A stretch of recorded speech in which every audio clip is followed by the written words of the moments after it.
Hi guys! Today I am going to show you how to turn your artwork into printed notebooks. Stay tuned to the end because I'm also going to show you a big reveal including how to print custom insert pages too.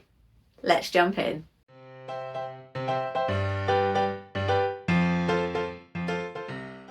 Now, before we start, have a look down there. Is the subscribe button clickable?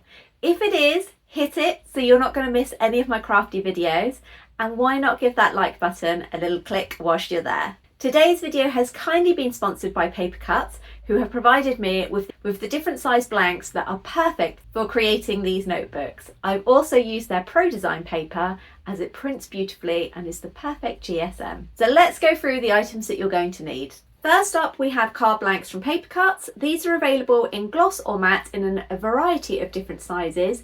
You can choose the ones that are the best fit for your project. We are obviously going to need a printer, and I have chosen to use my Canon IP8750 printer. For the inside pages, you can either leave them blank to turn it into a sketchbook, or I will show you how to print your own lines to make it into a cute little notebook with embellishments too. I'm using Paper Cutz Pro Design in 90 GSM, as you want your books to close properly when shut. To trim everything down at the end, you could use a very fancy and expensive guillotine. We are talking £200 plus. I personally don't have the budget for that, especially when I'm just trying out designs to see whether or not they will sell in my shop. Instead, I'm going to show you how to trim everything down with a super sharp craft knife. This has got changeable blades, and you're going to be wanting a fresh blade for this project, and a ruler too. I love my quilting ruler as it's nice and chunky and it makes it easier when cutting as you're able to grip it firmly. To sew your notebooks, you're obviously going to need a sewing machine. Now, any sewing machine should do, as long as it is not a super cheap kids one. Any adult one should sew through your pages. You may just need to adjust the amount of pages that you include. Now, this last step is completely optional, but you can finish your notebooks with a clear or matte vinyl, or even a specialist finish vinyl like the clear holographic ones. For designing, we're going to be using a combination of Canva and Affinity Designer. So let's head over to Canva and import our artwork to start. So we are heading over to Canva and we're creating a document that is the same size as your blank unfolded. So in this case for me it is A5, which will be folded to A6. I've then imported my artwork and I've created a rectangle that is A6 in size, which will allow me to line everything up. I've added a quote underneath my illustration which matches the style, and I'm having a play around with the different fonts and the effects that you can create in Canva. We're now going to put a little quote on the back along with some branding for my business, and I'm going to move that rectangle over to the left hand side so I can make sure that everything is lined up perfectly when it prints out. I've made sure that I'm happy with the overall design and all of the colours and fonts, and changed anything that I'm not.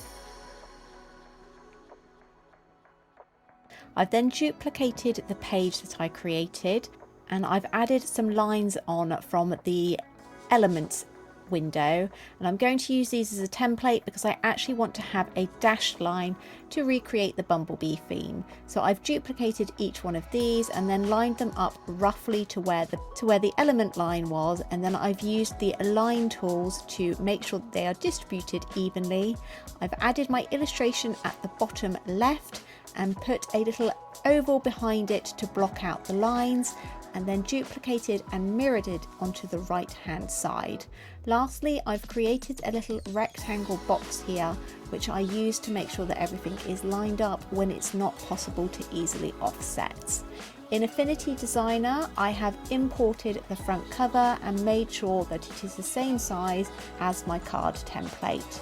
For print quality settings, we are making sure that the correct size is selected. So in this case, A5, I have gone for a matte media as that's the finish of my card, and I've also selected high quality. Then it's time to print. We're going to do exactly the same for the inside cover. I've matched the background colour for the front cover, and this time I'm going to add a little name plaque where customers can add their own name. So I've created an oval, duplicated that, and added a dashed line around the outside in the same colour as the cover and made it a little bit smaller and then aligned everything. I've also added 2 lines for people to write their names along with the quote, "This book belongs to." Similarly to Canva, I've created a rectangle that is A6 in size, and then I have used the Affinity Designer alignment tools to make sure that everything matches up. And then I've printed using exactly the same settings as before. When it comes to the inserts, I have gone in and selected plain paper as my media, and I've duplicated this 12 times. We then need to make sure that we carefully flip it so that when it prints, it is aligned the correct way. You may need to have a play around with this as each printer is different. Now that we've printed this out, you can see we have the front cover, back cover, and then on the inside we have this cute little name plaque. So now that we have our front cover printed, we need to assemble it ready for the sewing machine. So I actually have 12 sheets here, and obviously because they are double-sided, that is going to make 48 pages in total, which is perfect for a notebook. So we are going to start by layering these up all together. And if you watched my previous notebook video, you will remember these binder clips here, and in a similar way we're going to use some scrap offcuts just to protect the actual papers themselves. So you can see that I'm knocking this firmly just to make sure that it's all in alignment. And now I am going to add these to the short edges roughly in the middle, and this is just going to keep it all in place whilst we're sewing. So exactly the same on the other end. And now it's time to head over to our sewing machine. So this is just a test run to make sure that all of my settings for the machine tension and the bobbin tension are correct. You'll need to obviously refer to your manufacturer's instructions for that. So I've got a 80 gauge needle in and a Gutermann cotton thread in both the top of the machine and the bobbin. So we are going to be using the crease line as a guide, and we're going to start about 1 centimetre down from where the print starts, and we're going to line the needle up with the centre of that crease line very slowly, and we are going to back stitch a couple of stitches up to the top. And now we are going to go right to the end, back stitching and then running off. It is really important that you go slowly. You may prefer to hand crank it just so that you can make sure that you are staying on that line if you're not confident that you're going to be able to do it with the pedal.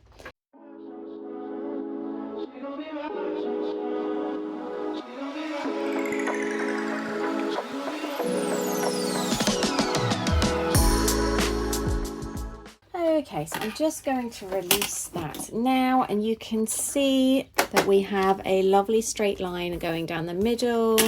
And if we turn it over, the tension's actually not too bad. I forgot to catch the strings at the bottom, so they've bundled together. But as I said, this is just a test to make sure that we have got the correct tension. Now, if you were to use a vinyl to cover this, then you would need to definitely either go down on the actual card blank that you use for the outer stock in the GSM to go for a lighter GSM, or reduce the amount of pages that you have, or again go for a smaller GSM for the pages, because of most home machines will only go through a certain amount of thickness, and then you'd have to be moving up to an industrial machine, which is a bit of overkill for making notebooks, and obviously the cost itself would definitely outweigh that. So now on my tester one, I am going to show you how we would trim that down. So as I've suggested, you need to do this several times before you make your permanent ones, just so that you can get into the routine of making them before you ruin all of your hard work. So we now have our lovely notebook printed and sewn together, but obviously we have a white surround and it's currently flat. So we now need to fold it before we trim it. So we are going to very carefully start from one end and then just gently pressing. You don't want to do it all at once, otherwise you could get cracking. So just like that until we have got it firmly closed. And then this step is completely optional, but it's what I like to do, is I use my brayer to just go along the edge to make sure that we have got a nice firm fold. And I'm going to do the front as well. So now, as you can see, the pages are going to stick out along the edge there, but that's okay because we are going to use our super duper sharp craft knife. It's always best to have a fresh blade in here. You don't want it to tear the paper, you want it to cut cleanly. So I'm going to use my big quilting ruler just because it stays easily in place and it's nice and big and has a good weight to it as well. So I've lined it up to where the edge of the print is, and now I'm going to go down and just trim the excess off. Now when you're doing this, you want to apply firm pressure, but do not press really hard. We're not trying to cut through all of these in one cut. We will go down in layers. So we're going to do it slowly but firmly. And each time you go down, you'll find that some of the layers will cut. So we're just going to keep going, applying even pressure all the way along.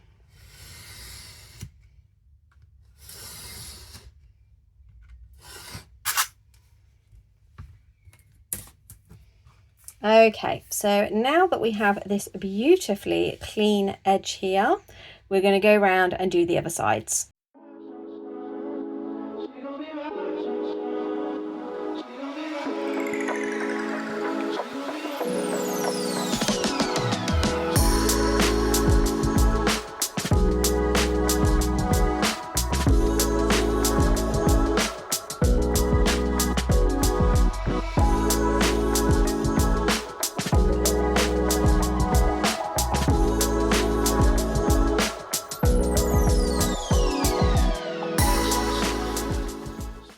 So here is our finished notebook. We have the lovely bit on the inside, and we also have these lined pages with a cute little bumblebee in the bottom as well. And on the back, I've put a little memento and obviously some branding as well so that future customers can find you. Now when it comes to your finish, you can leave it like this. I quite like the matte texture here. It feels really nice. It's quite soft in the hand, and because of the high quality of Paper Cutz, it shouldn't mark too easily. An alternative is to cover it with some cute holographic vinyl like this.